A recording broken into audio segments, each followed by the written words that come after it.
কত বড় সাহস আমার শালীকে বিয়ে করে বাড়িতে নিয়ে আসে, ঘাড় ধাক্কা দিয়ে বের করেন দুজনে। চুপ থাকো। আমার ছোট ছেলের বিয়ের বয়স হয়েছে, সে বিয়ে করছে, মেয়ে দেখতেও সুন্দর, আমার সাথে অনেক কিছু দিছে, সুতরাং আমি এই বিয়ে মাইনে নিলাম। মা কি দিলে এখনো দুধ বাইরে বল আর তুই বাসর করতে চাস? হ্যাঁ আমি বিয়ে করছি, বাসর করবো, বাচ্চা জন্ম দেবো, এটাকে তোর সমস্যা কি? তুই কি লেগে আইছিস কাবাব হাড্ডি? আমি কোনোদিন আমার দেবরের লগে তোরে বাসর করতে দিব না। আমি আমার জামাই না আমার কাজ করার লেগে আনে নাই, তোর জামাই তোর কাজ করার লেগে আনছে, তুই কাজ কর। আব্বা, আমার বউ এত বছর ধরে এই বাড়িতে বউ হিসেবে আসছে, তারে কোনোদিন ঝগড়া করতে দেখছেন? তার মানে সব দোষ আপনার ছোট বলার আর তার বোন। হ্যাঁ, সব দোষ আমার আর আমার জামাইয়ের, আর আপনার বউ দুধের দত উঠছে পাতা না।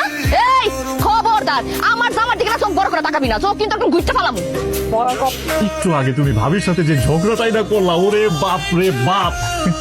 আব্বা আমি এবারে বড় বউ, আমার এই বাড়িতে আগে বিয়ে করে লয়ে আইছেন। কই আমার তো কোনোদিন একটা শাড়ি আইনা কর নাই যে বৌমা না ওটা তোমার জন্য উপহার আছে, এটা পইরো। তুমি এত সুন্দর একটা মাইয়া, কমলার মতো টসটসা, দুধের মতো ধবধবা, কি দেখে তুমি সবুজের মতো একটা ফুলার বিয়ে করলা? কেন?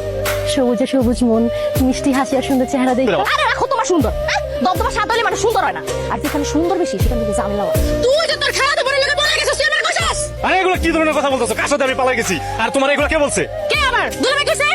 তোমাকে দুই ভাইয়ের মধ্যে যে কোনো এক ভাই তার বউ নিয়া আমার বাড়িতে থাকবা, গরজামাই থাকবা। তুই তোমার বুদ্ধিমান রে, তোর মতন বুদ্ধিমান লোক আমি এই 10 গ্রামের মধ্যে আর একটাও দেখি নাই। তোমার ভাই বা ওর বউরে যদি আনার কথা চিন্তাও করো তাহলে কিন্তু তোমার খবর আছে কইতেছে।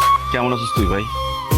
তোমার সাইরা, আব্বা আম্মার সাইরা, শ্বশুর বাড়িতে আইসা আমার কথা বাদ দাও। ভাইজান তুমি কেমন আছো? আব্বা আম্মা কেমন আছে? তুই বাড়িতে নাই, তোর ছাড়া আমরা কেউ ভালো নাই রে ভাই। আমি যে তোরে কত ভালোবাসি, তুই চলে আসার পরে আমি এটা বুঝতে পারছি।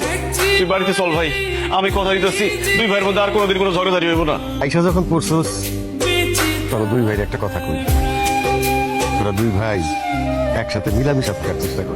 তোমার সাহস তো কম না, হ্যাঁ? তোমার আমি বলছিলাম তোমার ছোট ভাই আর এই বউ এই বাড়িতে ঢুকবো না, তুমি তাদেরকে নিয়ে আসছো।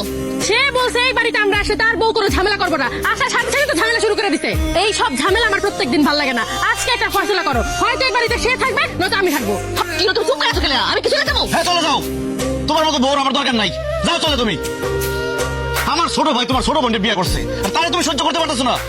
আমার ছোট ভাইরে তুমি ঘর জামাই পাঠাইছো, আমার আব্বা আমার কাছ থেকে তাদের সন্তানকে আলাদা করছো, আমার কাছ থেকে আমার ভাইরে আলাদা করছো তুমি। আমি বুঝে গেছি, ভাই বড় ধন রক্তের বাঁধন।